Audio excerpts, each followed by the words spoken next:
Hi there. Namaste. I wanted to take a moment. I just came off a weekend of silence, and there was just an interesting thing that I got to observe that speaks directly to what Patanjali says in the Yoga Sutras, are part of the five obstacles or kleshas for suffering. And two of them are Raga and Dvesha. And these are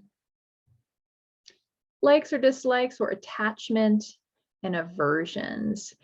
And I was reviewing a little bit during my silence, the Yoga Sutras around the Kleshas, at least the first parts of them.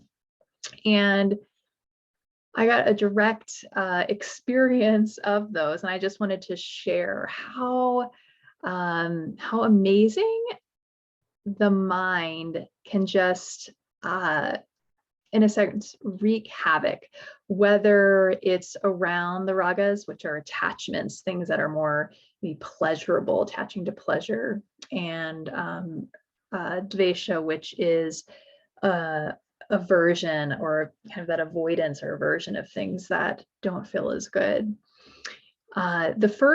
Both happened while I was meditating.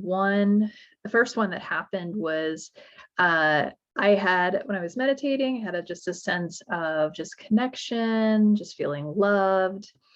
And then immediately my mind went to these stories and fantasies, mainly about like kind of future stories about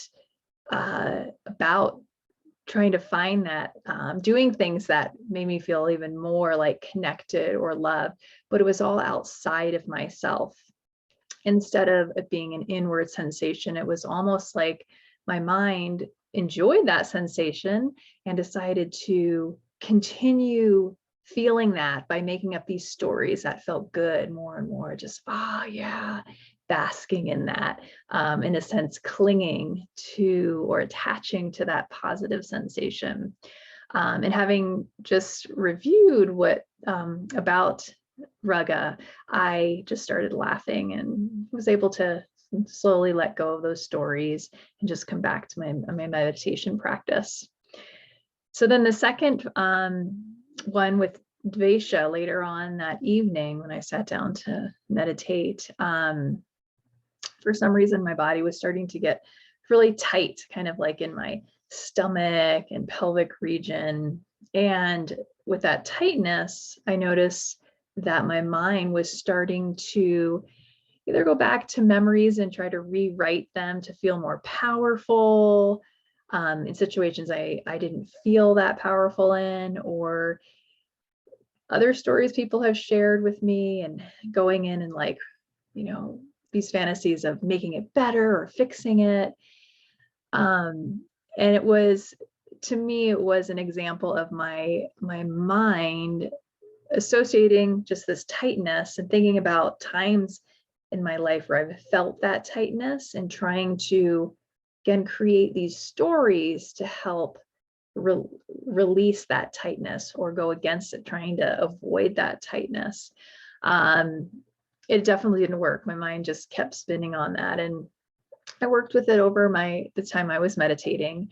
But that actually continued with me even into my dreams. When I woke up this morning, I continued to feel that tightness, and like my whole nervous system was just shaky and anxious. And so I just spent the morning, again, I knowing that all of this came from these, in a sense, fake or false thoughts and stories in my mind. So just I've been working this morning and just doing things that have been calming to my nervous system, trying to reduce that fight sense, fight or flight, calming the amygdala down. And it's just amazing how much effort after you get fired up, after I got fired up, how it takes a while. But the more I just keep speaking kindly and gently to myself, taking, longer exhales, just being really kind and gentle, slowly my nervous system calms down, but it takes time. So I just want to throw that out. To you, just as something to contemplate for yourself, I just think it's an amazing example of how powerful the mind is and how the mind is what creates suffering, whether it's ragas, attachments to pleasurable things, or dvesha, aversion to things that we don't like. So just something to notice in yourself. See if you can notice how your mind reacts to pleasure and how it reacts to more painful things. All right.